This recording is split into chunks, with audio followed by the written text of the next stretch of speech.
So they told us that wealth was locked behind boardroom doors that we would never enter. That freedom was reserved for the privileged, the connected, the already rich. But let me tell you something, that's a lie. We are the generation that's rewriting the rules. We don't need $1 million trust fund. We don't need a landlord's permission. What we need is a blueprint. That's exactly what I'm about to give you. This is Airbnb Pro Tips. And I'm your host, Earl McCray. And every week, we're breaking down real game on how to launch, how to scale, and how to automate your Airbnb passive business, all without owning property. We're giving the strategies, the money moves, and the mindset shifts that separate those from the dream from those who execute. Here, we celebrate wins, big and small.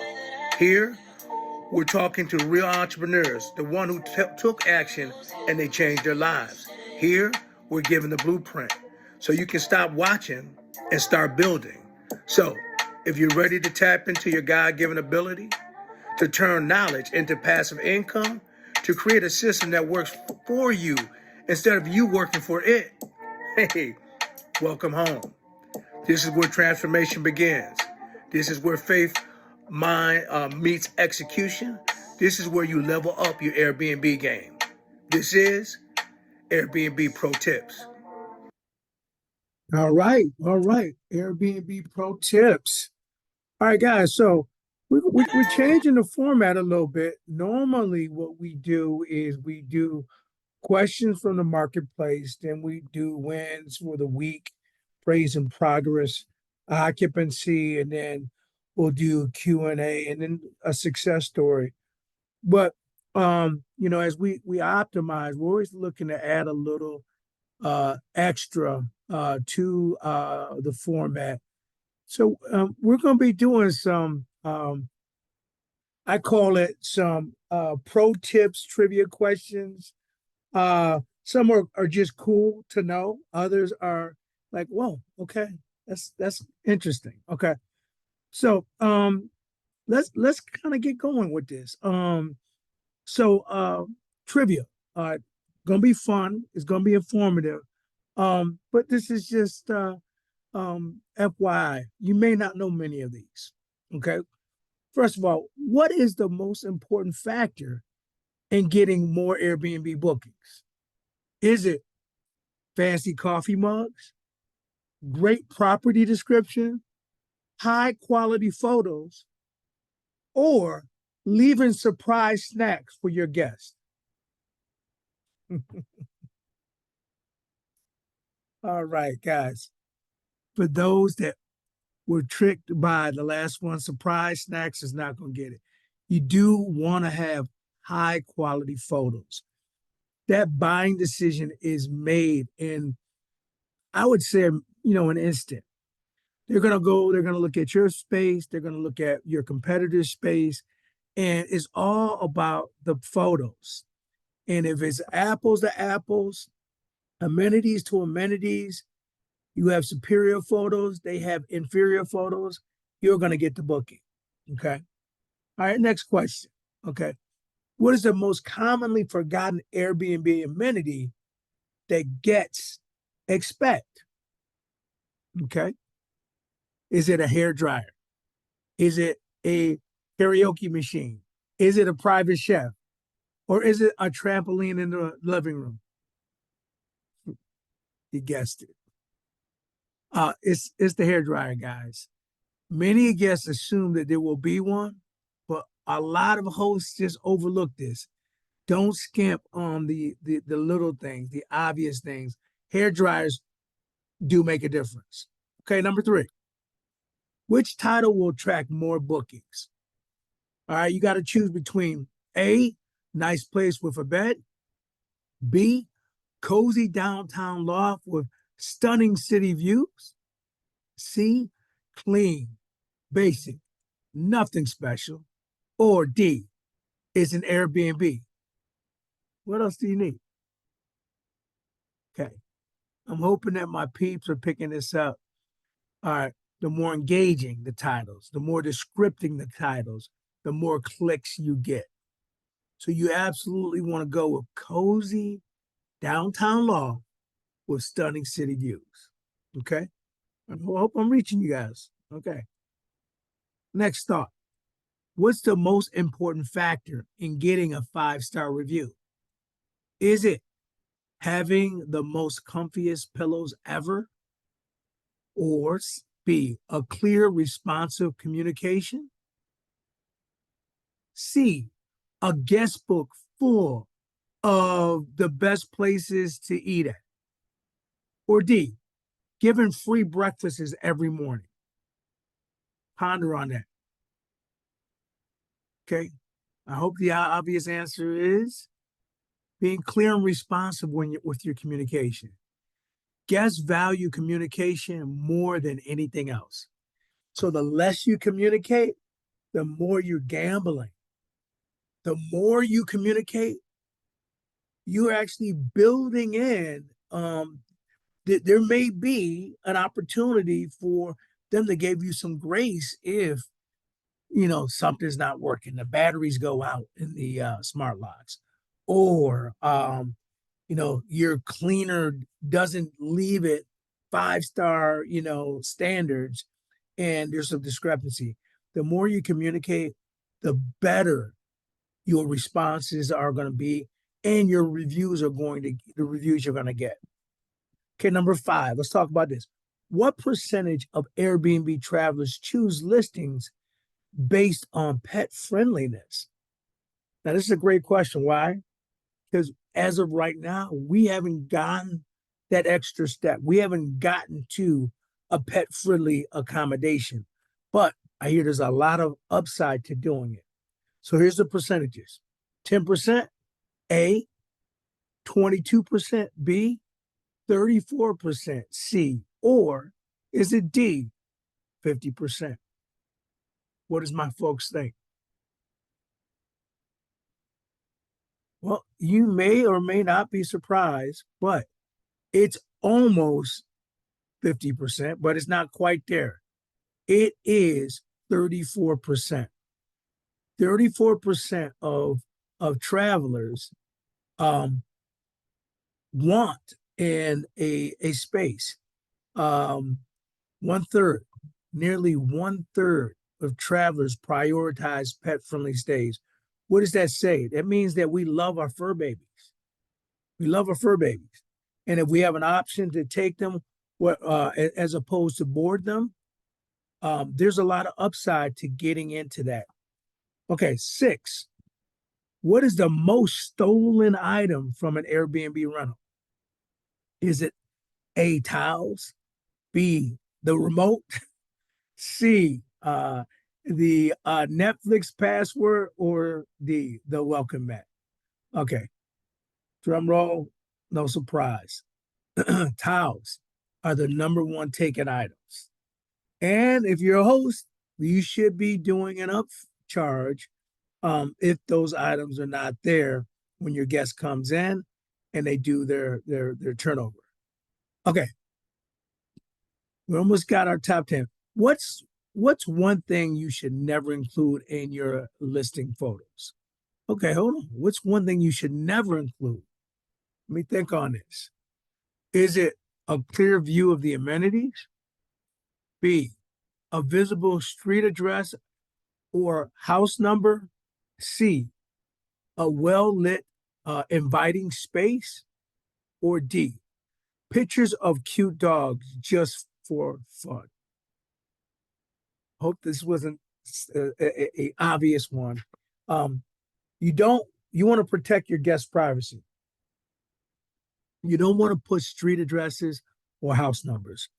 Privacy security is top notch. Only paying guests that have been properly vetted. And the wonderful thing about Airbnb is not only do they vet many of your guests, but they're actually requiring them to upload identification. So, if your stay ever goes sideways and guests have damaged some things and you report it to Airbnb, Airbnb can track people down and get them to pay for your stuff. That's not a bad thing. Okay, 8. We're going to just do 10. How can you tell if your Airbnb price is too high? It's not a bad question. Okay. Is it A, guests leave notes saying thanks, but that was too expensive? B, your place stays empty while similar listings get booked? C, you charge a view tax for looking out of the window?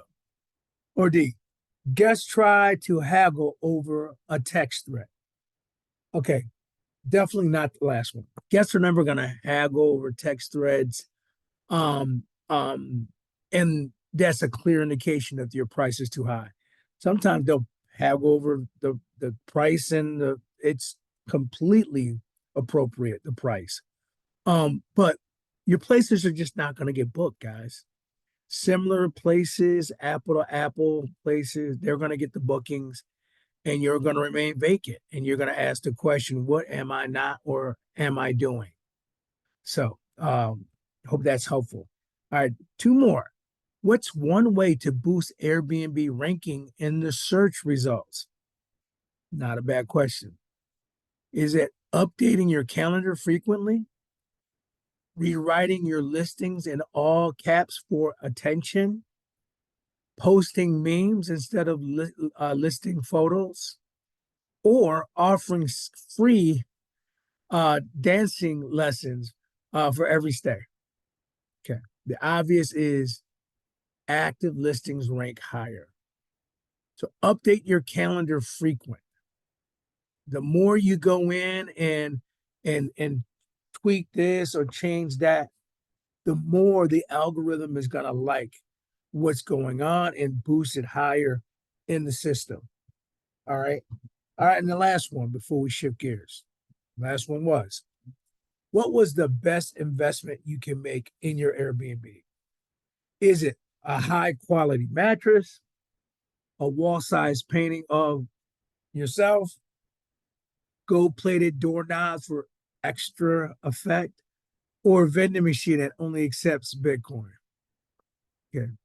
Hope the obvious is this. Go correct with the sleeping mat quality. Um, there's a lot of things about the stay that a guest won't remember. They will remember how their sleep was or was not impacted. So I hope that is helpful. Okay, so that's an interesting new segment. So I want to shift gears here now. The other thing that we're going to start doing in the segment is just kind of sharing some fun facts about how it's going in our business and some of the tips and the tricks that we're seeing that are making the difference. So yeah, so I want to speak a little bit about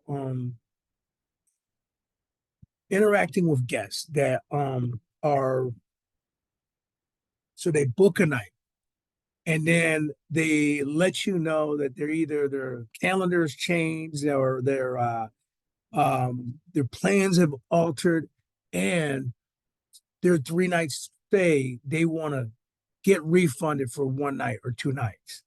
Um, Believe it or not, um, we typically it depends, right? If a person has not been in our calendar for an extended period of time, case in point, say someone uh, books at 6 a.m. and they need to cancel their booking before check-in. They haven't even been on my calendar 24 hours. Yeah. Even though I have a strict no refund policy, um, they've not been in my calendar long, so they're not keeping me from other bookings. I'll give them the full refund. I really will. It's not a big deal. But recently, I had a guest who had, I'll read the message to you. It was pretty funny. Let me see if I have it in my text thread here. Okay, here it says, "Thank you, Yvonne and Earl. for your assistance. The room was warm and I slept well. The other guests were also very welcoming. Because you guys may or may not know this, but I run two models. One model is the whole house. That typically the algorithm loves that during high season, peak seasons. And the other model I run is room rentals, which is more sustainable. There's not as much of the upside, but it's definitely more sustainable during a low cycle. And so this is, so we're speaking of the room rental. So she says, the room was warm and I slept well. The other guests were also very welcoming. However, due to other commitments, I must be closer to the airport where my meetings are. I didn't realize how far the place was from the airport and is a bit of an inconvenience. Would you be willing to refund 2 days out of the 4? We would really appreciate it. Please respond so I can plan appropriately. So I have I have questions. I have choices because I work strategically with my landlord and we co-list. If he doesn't make $1, I don't make a dime. My goal is to make money, not just for myself, but for my strategic partners. So I don't just give refunds on the whim. This person had been in my calendar for about a week. So my response was measured, but very professional. We say, hey, Faith, that's not a real name, by the way. We're glad to hear that you had a warm, comfortable stay, that the other guests were welcoming. We understand your plans have changed and that proximity to the airport is now a priority for you. However, per our cancellation policy, we are unable to offer refunds for early departures. All right. Emphasize that, highlight per our policy. So they have access, folks, to your policy in the listing well before they make a booking reservation. That's something that we should know. Now, our listing provides clear location details, and we encourage guests to review this information prior to booking. Moreover, we appreciate your understanding, and we are happy to assist in any way that we can as you plan your next steps. Please let us know if you need any recommendations for accommodations closer to the airport. Wishing you the best, your meetings and your stay in the area. Okay. Now, so I message that because everything stays in the app. There's one thing that we don't do. We don't text message. We don't call. We want Big Brother, Airbnb, to be a third party individual in case something goes sideways. And things do go sideways. So that being said, sent that out. And then my business partner, my wife, says, babe, there's something that you omitted. We have other places that are a little closer to the airport. Put her in one of those. Okay. So I recreate the message. Hey, we understand that your commitments require you to be closer to the airport. While we're unable to offer you a full refund for your early departure, we can't offer to transfer your booking to another location just 5 minutes away from the airport. However, please note that there will be a small upcharge to cover the additional cleaning. So guys, here's what you got to know. When you start to scale your business, you can't be hands-on anymore. You gotta leverage yourself. That being said, you gotta build a team. You can't keep all of it. You gotta be able to break some off for everybody. So your cleaner is already going to be called for that first spot. Now, if you just move that person to another spot, even though you have the space, you still got to pay your cleaner. All right. And it shouldn't come from your overhead, because if you don't make money in business, you don't stay in business. So you gotta make sure that that caveat is mentioned. Okay.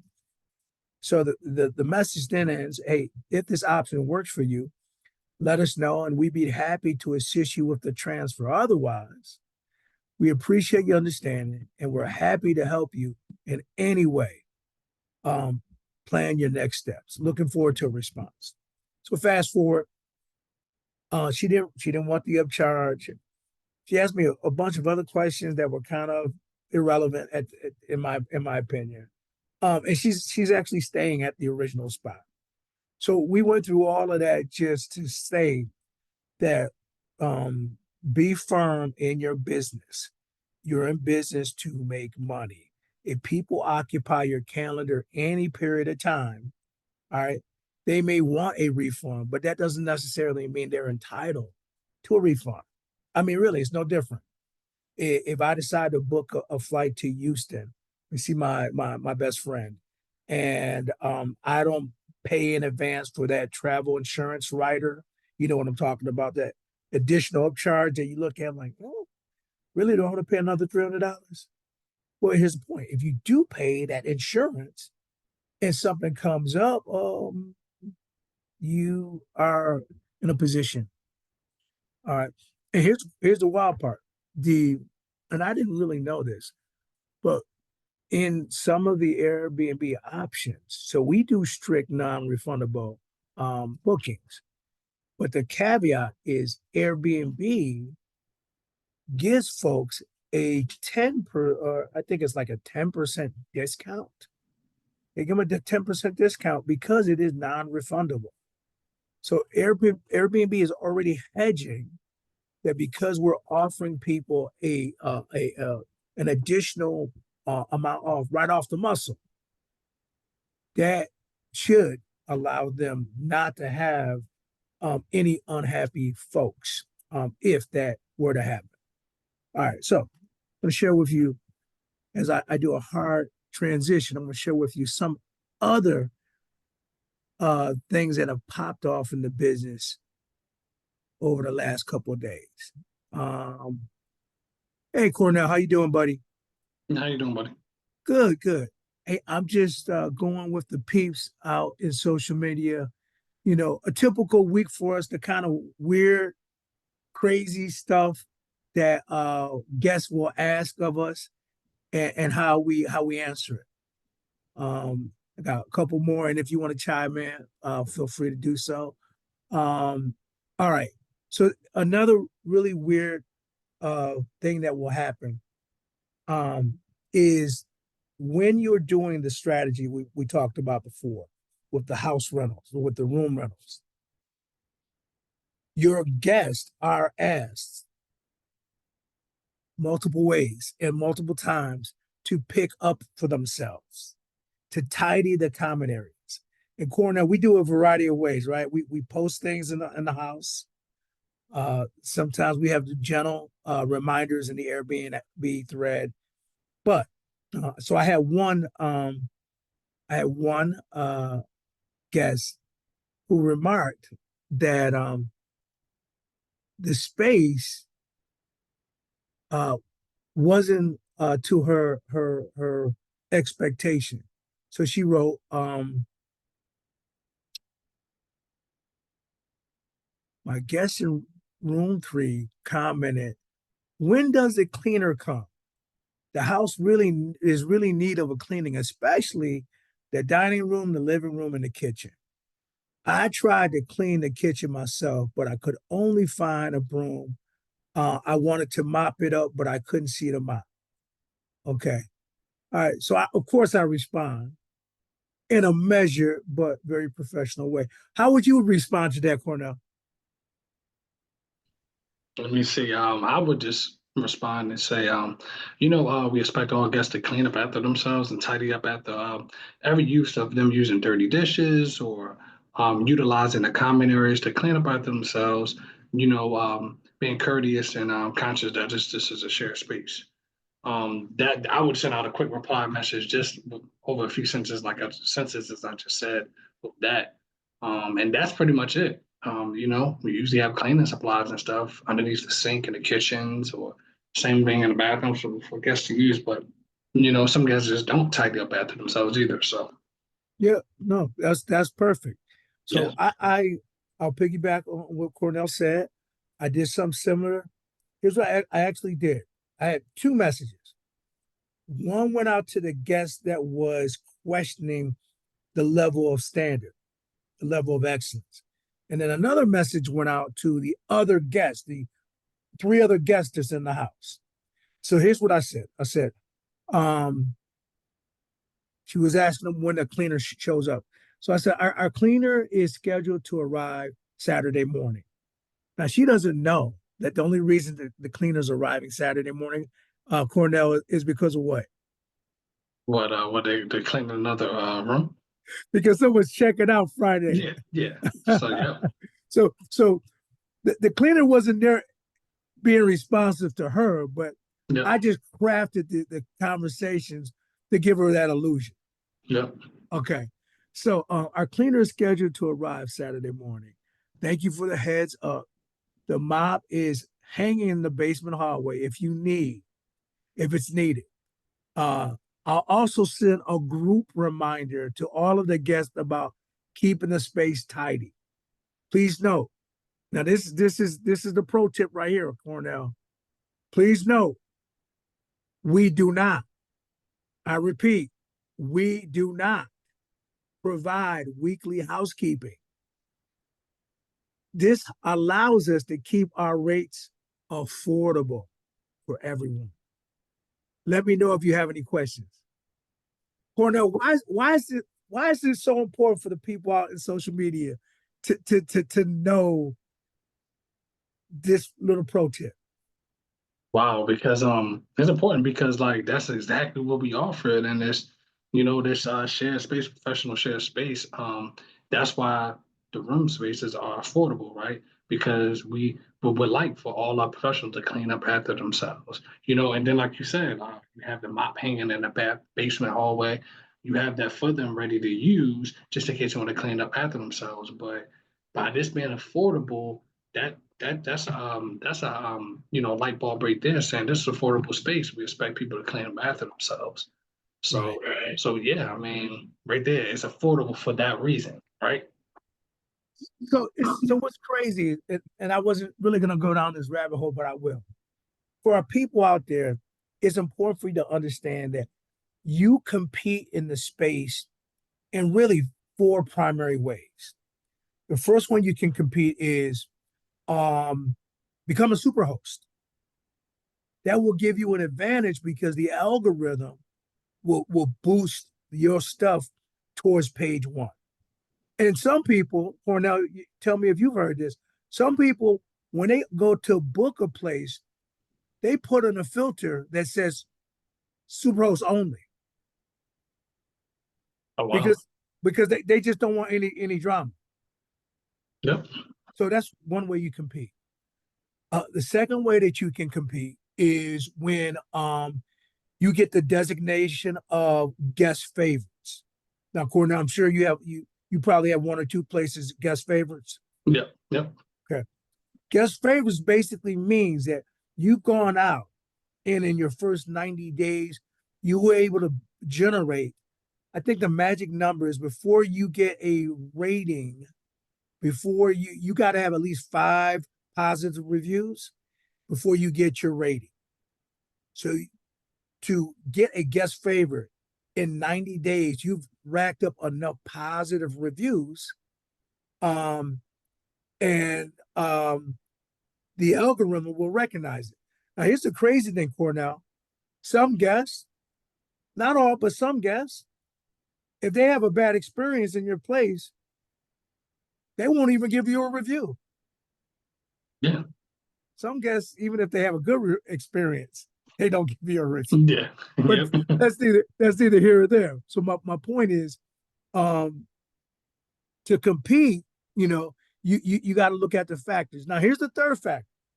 The third factor is this, and this is something I'm playing around with now that my mind is getting into the whole house bookings.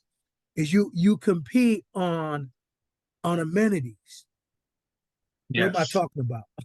I'm talking about like uh having a pool table, Yep. Having a game room, a having game all room. these things, all you do compete on these amenities, right? You Yep, know, yep. all this stuff, like you said, a pool, um, all these High things. chair for the kids. Yep. High chair. Even a work desk too. Work All these desk. things like stuff you might coffee machine with the coffee actual Yeah, filters and stuff like that. Flavor call all these things you compete on with the whole house. Yeah, it's yep, different. It's a lot different. yep. All these little things, some people think it's hot tub. People think it's sauna. I Mhm. mean, it can be, don't get me wrong, but you can do a lot of other little things. Some people even put you know, a multitude of streaming services in the space. That's an amenity. Okay. Um, so if you can out amenity somebody, like not everybody thinks about this, but when you're creating the listing, it allows you to brag on yourself. Some people don't even do that. Corner, I put at least 50 amenities for all of my listings. Well, Wine glasses, yep, I got them. Uh, um, um, uh, Washing machine inside, yep. Brag on yourself because those amenities again is how you compete. Now your stuff got to be nice too. You. I haven't said this, but I got to say it in my opening monologue. Or now, I opened with 10 questions, 10 Airbnb questions that are not only humorous but informational. And one of them was, what will give your listing the biggest pop? It's pictures. uh-huh. Now sometimes when I first got in the game, sometimes people would think, if I leave a basket of supplies like candy or popcorn. Don't get me wrong, guests appreciate that, but that's not going to move the needle. Pictures is going to get them in the door, and if you got to invest the money, like I said in the opening questions, buy a great mattress. Uh-huh. A great mattress. Have them sleep well. That'll move the needle. Okay, so the last thing I was going to say that allows you to compete is the space that we're playing in right now, Cornell and I, because one of the tricks for room rentals is to be competitive price wise. Why? Well, we're absolutely not the highest. We're not the lowest either. We want to kind of be somewhere in the middle. Okay. Because unfortunately, sometimes when you have a lower number, Cornell, what kind of guests do we attract? You have a lower number, you'll attract man, poor guests. You might attract a local. You just attract a guest that you really don't want, because it's really, really, really cheap. So you'll attract that. You'll attract that guest that's not a professional, Yeah, the guest that absolutely. you don't want. So there is a danger zone of going too low. Of course, there's a danger zone of going too high. You want to be right in the middle. That's why we use software, right? Cornell, what do we use? Yep. So we use automation software, dynamic pricing software. We use Price Labs is, the one we use that do dynamic pricing to make sure that those pricings are right where they need to be at. You don't leave no money on the table. And versus manually doing it, definitely a game changer. Absolutely, absolutely. All right. And so we're at that point. So because we're trying to compete on price, here's what we ended up sending that message out to. We ended up saying, hey, hope all is well. Just a quick friendly reminder to help keep the shared spaces clean and comfortable. For everyone, our cleaner is scheduled to arrive on Saturday morning. But in the meantime, we appreciate everyone doing their part. Please tidy up after yourselves, especially in the kitchen, the dining, and the living room areas. For those who need cleaning supplies, the mop is hanging in the basement hallway. The broom is available in the kitchen. However, we do not provide weekly housekeeping. This keeps your rates affordable. So cooperation in maintaining a clean and welcoming space is fully appreciated. Cornell, would it surprise you to know that the biggest factor that will cause a guest to give you a poor rating or a good rating is a host level of communication? Wow, that is communication is the big one. Yeah. Absolutely. Yeah, I agree because you'll have some of those guests that have something to complain about, and if you don't Mhm. communicate with them or constantly, check in once in a while with them, they'll never reach out to you, and you'll just find out after they leave through their review, Mhm. but they never actually reached out to you, saying anything to you about it. So, Yeah. yeah. So, so, so one of the things that I know we teach in our group to mitigate that is how often do you message your guests once their stay starts, Cornell? I usually message them about like usually about twice. I message them the next day and then like a few days later into their reservation just to check and see if everything's going with their stay. And some most of the time I get a reply back, sometimes I don't, but that's how I usually do So, it. so Cornell, not to ring my own bell or toot my own horn, but the one thing I really appreciated when I first got started was the program that we were in with Coach Jim. And I read his playbook like I was going to church. I treated it like it was a religion. And I say that to say, by the grace of God, when we got to over 2,000 stays and have been able to maintain that 4.8 star rating, which allows us to be super host. One of the biggest things I took away from him was the communication. So I'm gonna keep it 100. We send so much communication, it's ridiculous. Uh, They get a communication when they book. They get a welcome. Then they get another communication a week from their stay beginning. Then they get another communication 24 hours before their stay starts. And then they get another communication the day of their stay. At 12 noon is when I release all of the check-in instructions. I don't release it early. I release it 4 hours before the check-in instructions. Cornell, most people may not understand why that's done. Can you share some light with them on the value of holding on to those check-in instructions? oh yeah. So you want to hold on to those checking instructions, just part of just the vetting process too. That's the main thing, right? Because if you give them checking instructions, your code and everything hours early before you get to vet them, then you don't know who you actually have coming in your place. But they actually have your 4-digit code or your 5-digit code to your place. And now they might not be somebody that you actually want to accommodate, but now they already know your code and you have to go through changing it and all of that manually or even through your phone. But that's the main reason why through the vetting process, right? You want to make sure you go through that first, see exactly where they're coming from, what's the point of their stay, and most importantly, big one, how many people will be with them, right? Because some people travel by themselves, some people have other people with them, but they won't put it on their reservation either. So that Mhm. could be a surprise too. So yeah, that's definitely the reason why you want to hold off on that. And you said you hold off on those checking instructions before. You usually send them out what, an hour before, right at check-in time. Well, I normally give it out 4 hours. So our check-in is at 4. Uh-huh. So so everything is done through an auto message. Yep. And so it happens at 12 noon. Wow. Okay. Yeah. So yeah, so that's key. That's pro level stuff. And Yep. then what we do, Cornell, is check-in is at 4. Another auto message will go out at 7 o'clock. Hey, hope you've checked in. And then another message will go out at 10 o'clock that evening. Hope your check-in went well.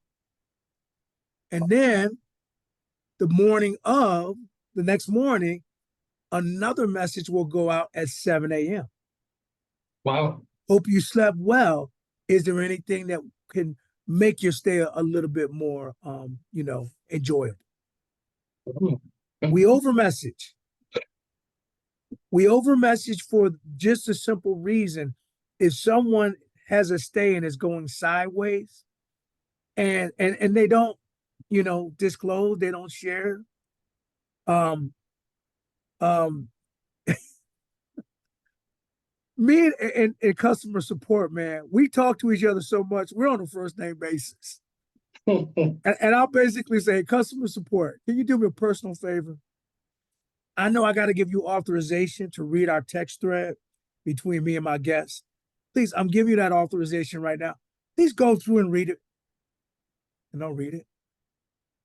Like, wow, you're not the typical host. You are really attentive to your guests. And whatever garbage they were goes away. Because most people are treating this not like a business, y'all. They treat it like a side hustle. Yeah. Don't treat this multi seven-figure business like a side hustle. Some people are just using Airbnb because they got an extra room. Yeah. That's fine. I'm not knocking that. But here in our community, we're trying to help you launch, grow, and scale your business so that now you have choices. Do you really want to go to work and listen to that supervisor that knows less than you and has less experience than you, but for whatever reason, they know somebody who knows somebody who put them in whatever. The point is, don't treat it like a side hustle. Is there anything you add to that, Cornell, with respect to communication?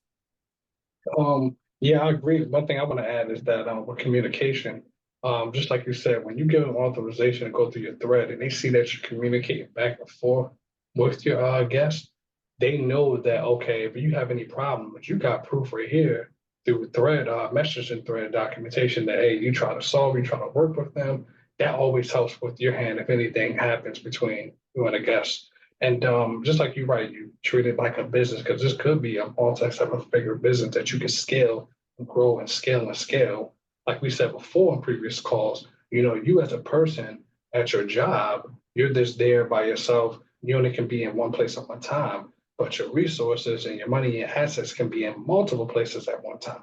So you treat it like a business as such, and you can scale it as such too. So that's what I would want to add to that. That side as a side note, what you said. Good stuff. Good stuff. All right. So in this last segment, because I have a hard stop at the top of the hour. And Cornell, I apologize for not grabbing your questions for the week.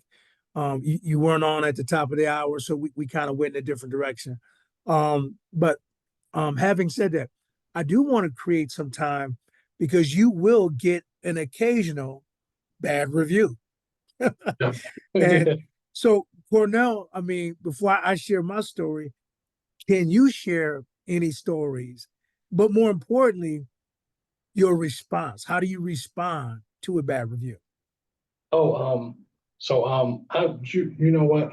So I actually had a kind of a bad review. Well, I would say a bad review. A 4-star can be kind of not a 5-star, so it's less than a 5-star. But it happened probably like a little bit over a month ago. But I actually got a review from a guest. So usually you know this yourself, or we usually put workplaces, work desks in all our room spaces. That's right. Sometimes we put it in the common area, but it's right on the listing that is in the common area. So I know I had a guest that came in and they were looking for a work place inside of their room, which I didn't have inside of the room because it was too small. So I had it in the common area, but they wanted it personally inside that room. But some of these guests don't read the description saying that the workplace is in a common area besides in that room. So actually at the end, the guests actually end up just leaving a bad review, less than a 5-star review because of something that small. But it was okay because it was right in the actual listing saying that it's in a common area. And then on top of that, what I use to respond back to bad reviews in a professional way is AI. So I utilize AI, just utilize it, by pitting that, what I would say, and then asking AI to professionally make this a professional, cleaned up, polished version, respond back to this guest this review. And what it spits out on the other side is very cleaned up, polished, and professional. And that's what I use to really send back out to my guests. And when you read it yourself, you're like, wow, this sounds better than what I could come up with. This is clean, Perfect. professional, and top tier A1.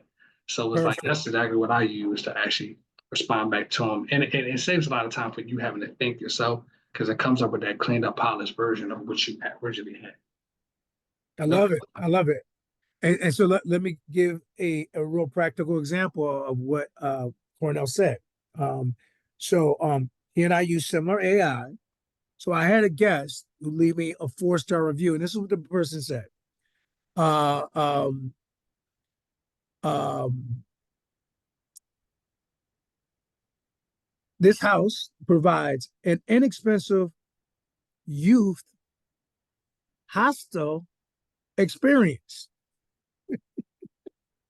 None of those are positive, by the way. Interaction in common areas with all other house guests. However, I was lucky. My housemates were very friendly and helpful. It was the end of the review. Nothing else. Oh, So I go into AI and I says, hey, please respond to this poor review. And express surprise given the fact that they were looking for a cost-friendly option for a weekend stay convenient to the hospital where they were visiting their relatives. And so yeah, I came back. Guess so-and-so. We are surprised by your 4-star rating, especially given that you were looking for an affordable and a convenient place near the hospital while you were visiting relatives. Our listing clearly outlines that this is a cost-friendly shared accommodation. And we're glad to hear that you had a friendly and helpful roommates during your stay. All right. Now that was directed to them. Now the second part, Cornell, is something I learned along the way. This is a little added sauce. This is directed for anybody that might be reading the review. And it reads, as superhost with a 4.8-star rating and over 2,000 stays, we strive to provide clean, comfortable, budget-friendly accommodations while maintaining transparency about shared living environments. If there is anything specific that did not meet your expectations, we would appreciate the opportunity to address it during your stay. yeah. We're always open to feedback and continuously work to improve the quality of the experience. Wish you and all the best during your future travels. You can't make this stuff up, man. I'm telling you, you cannot make this stuff up. But yeah, so there was I probably could have thrown 2 or 4, 5 or 6, 7, 8 more at you, but I'm just gonna let that lay right there. So so moving forward, our segment is gonna change a little bit to reflect being able to meet the requests and the demands of our social media audience. I hope that you guys give me some feedback if there's anything that specifically you would like. And Cornell, again, brother, next week, let's rock and roll. If you got questions, I'll do my best to answer them. But leave our audience with something motivational, something that they can put their hat on. Oh man, something motivational. You know what? We just talked about it a few minutes ago. Like about this job stuff, guys. If anybody's out there, and caught up in what I like to call a matrix or the whole 9 to 5 grind, I would say start learning and just being an open book, right? And start learning more about, even from people like us about this whole thing when it comes to STRs, just knowledge of getting ahead and making your money making your money work for you more and more versus you working for it. Hey, Because I always like to say that, your money can work for you harder than you can work for it. And we only have a limited timetable on this earth. So you want to make sure your money can work what? more and more for you than you could work for it. So that's what I want to leave for them, because we said this before in conversations and calls before, Earl, that you as a person can be in one place at one time, but your money or your assets or the things that you create, your wealth can be in multiple places at one time, meaning in different states and different cities all at one time. That right there is mind blowing and amazing. So that's why you should, push forward and just learn more, continue to be an open book, and just learn more skills and just better yourself in general, self improvement. Either if it comes from mental, physical, even intellectual. Just improve yourself in every way possible. So that's what I want to leave with the people right there. Game changer, something to think about. That's a more food for thought. Love it, love it, love it. Oh wow. That was something to think about. But listen, so as always, be blessed.